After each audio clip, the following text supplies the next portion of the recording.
Why isn't it focusing? Okay, Kim Wing with Pacific Air Comfort. So talk to us about some of the pros and cons and challenges that we're finding on the HVAC system.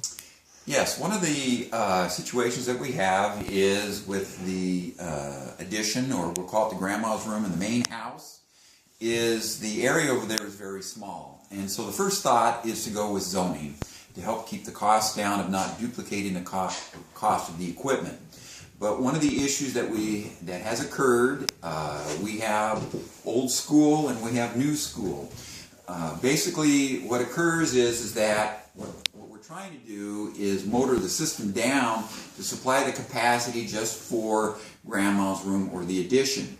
But the problem is with the systems that we used to have, it would be a single stage, which would be running wide open. So what do we do with all that air that we don't need for, or that we do need for the addition? It ends up recycling back around through a bypass, a barometric relief, back through the furnace. And what occurs is that's not 70-degree air that's coming back. It is somewhere around 25 to 50-degree air. So what it ends up doing is for the furnaces, it causes it to go into superheat, and it shuts down in cycles. On the cooling side, we end up superheating the coil or freezing it, and we have other complications. So what has occurred over time is systems that we would say should last for like 20 plus years, we get somewhere around 6, maybe 8 years because of their regressing. Maintenance goes up, repair issues. So basically what we've done right now is we try to go to a staging system that's smaller. But what that ends up doing is it ends up increasing the cost of the project. So we would have to go to a multiple step outdoor unit so that we supply just what we need for the grandma's room, which is just a little over a ton of refrigerant and heat, and we'd have to go to a variable speed fan, which also drives the cost up. So it is actually better to go with two systems or two something of rather than going to zoning. Or if you do go with zoning, we need to try to make sure that the system can motor down to what we need for that area. So we're going to look at some pricing, and which is all driven by price. So thinking that, we've got this area, the main house is somewhere around 9,000 something. Adding another system in the extension or grandma's room was somewhere around 7. Thinking that, well, with the 9,000 we add 2,000 or 3,000 run ductworking over there, it ends up being much more than that. So we're probably pushing closer to 18, maybe even 20,000. I do have the actual pricing here, but the bottom line is this: it's not good to motor something down. It's still running full amps, so there's not much energy saving. So what I'd like to do is address on what we can do to grandma's room to help reduce that cost. Yeah, so. Okay. So just as a quick recap, it would seem that one bigger, more expensive unit that ran both with zoning, but could step itself up and down, would actually be cheaper than two separate units. But what you're saying is that's really not the case. It would actually be more expensive. Well, and so we have issues trying to get ductwork over there. Right. Because we got to have a separate return. Right. Okay. And so it's bad as hell going that way. Yeah. Now, obviously, you were indicating, I think we've all thought this, a mini split would work. It'd be much cheaper, might just solve everything. That apartment area back there is kind of small, but we have a challenge with mini splits and what they look like. So take over. Okay, so what I'd like to address is some alternatives in the apartment, grandma's room addition, or whatever we're going to call it.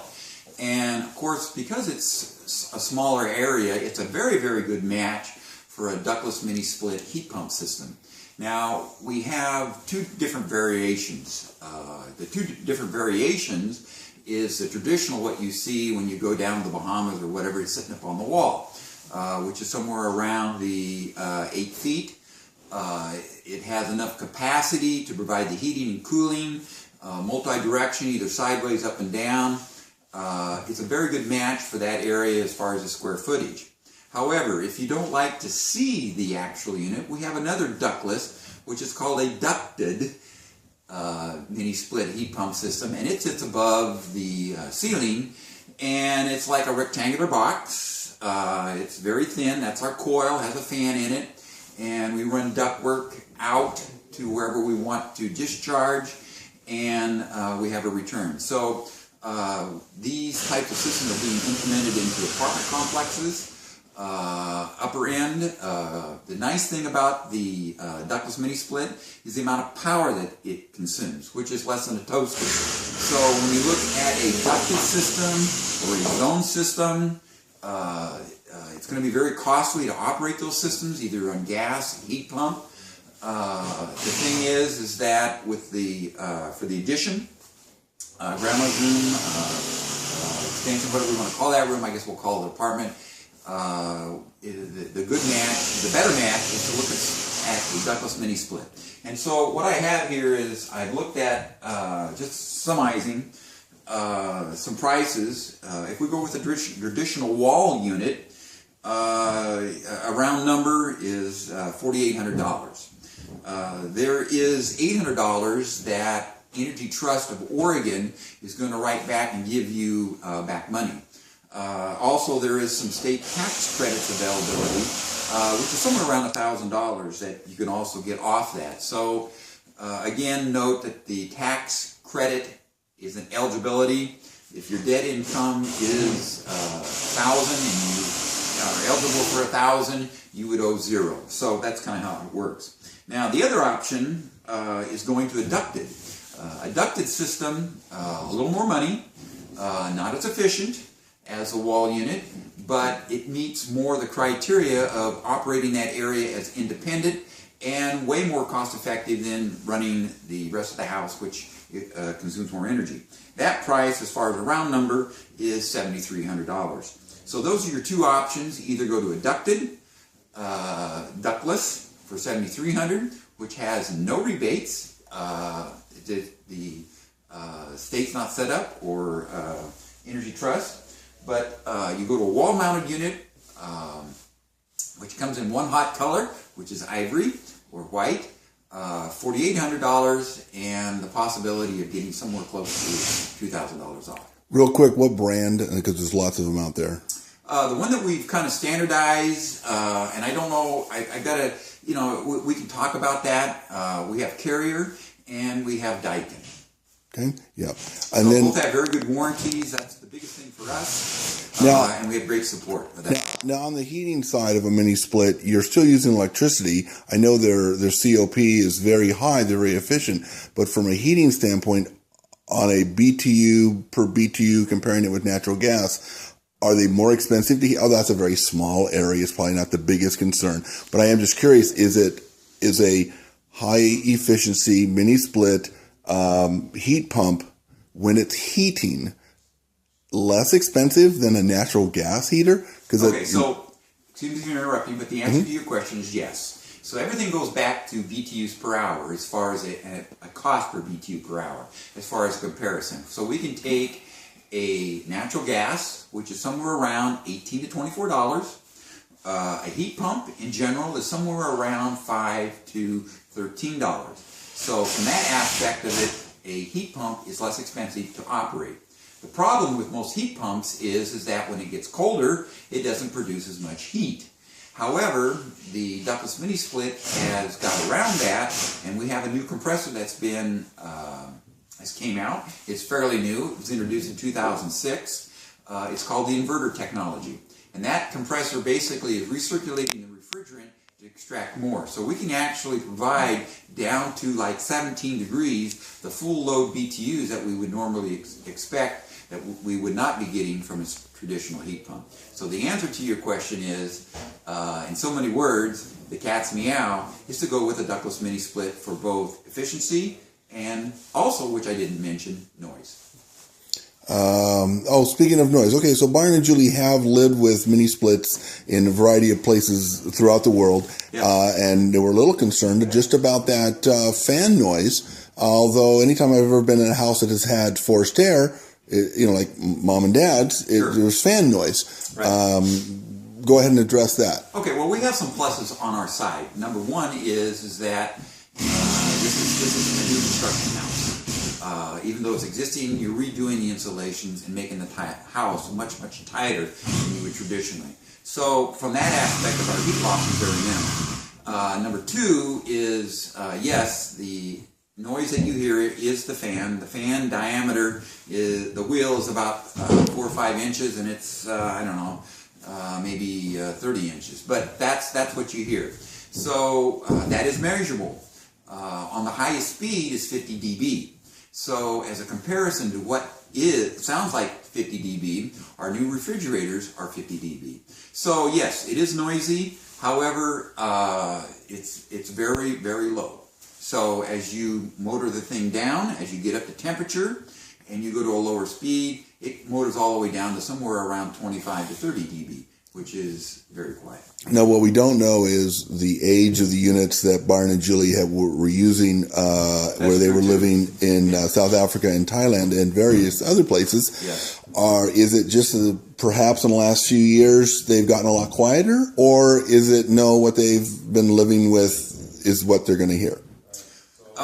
Okay, so the direct answer to that is the U.S. units are much more efficient, and they are much quieter because of the standards that were put into place in 2006. A lot of the ductless manufacturers could not meet.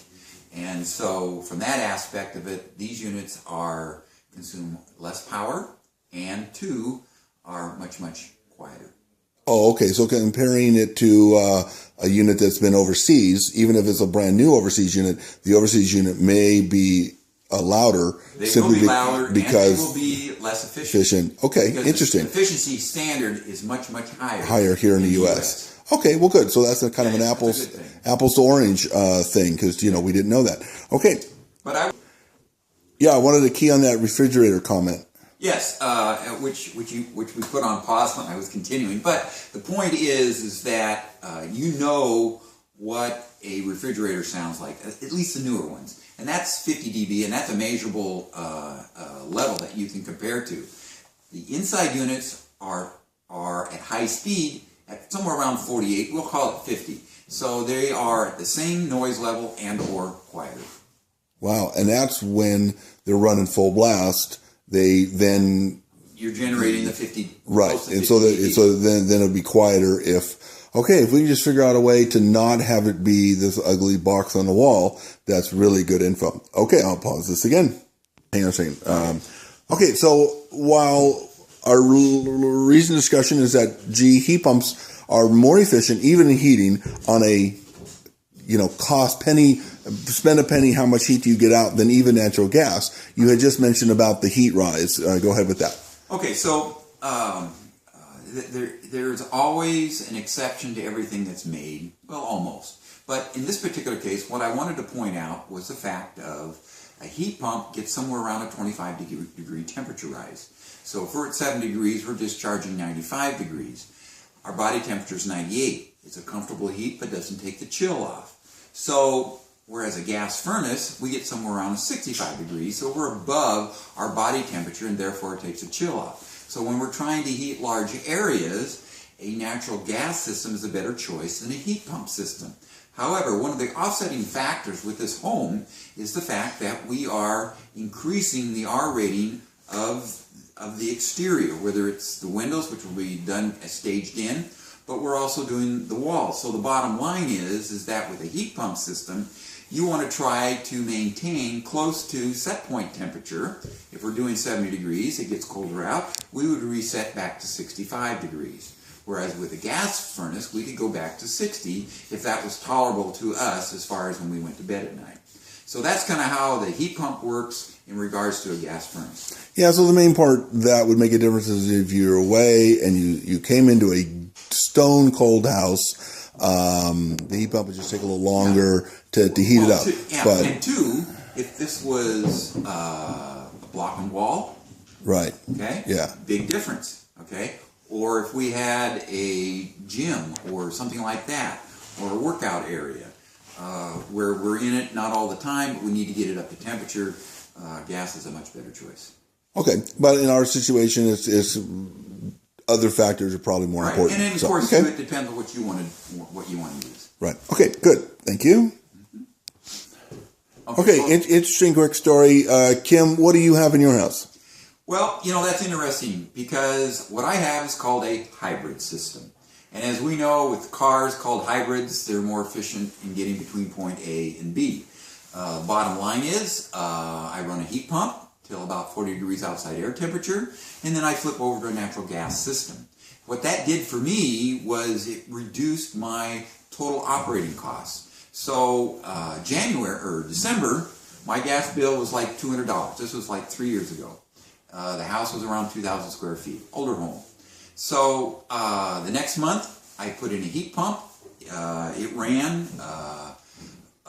My gas bill went back down to 100, and my electric bill went up 30. I saved $70. So a hybrid system is really the way to go.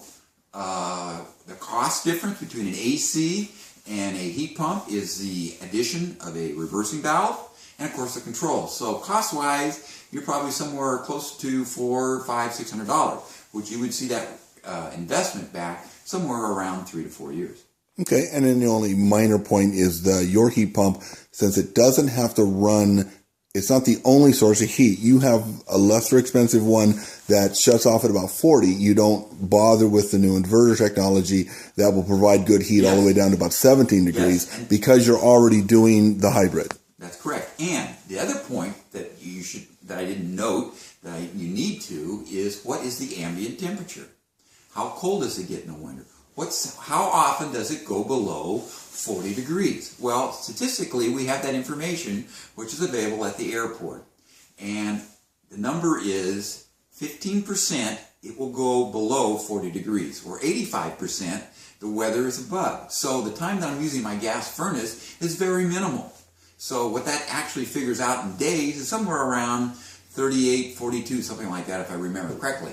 But at any rate, the bottom line is you're using your gas furnace less. Right. Okay, thank you.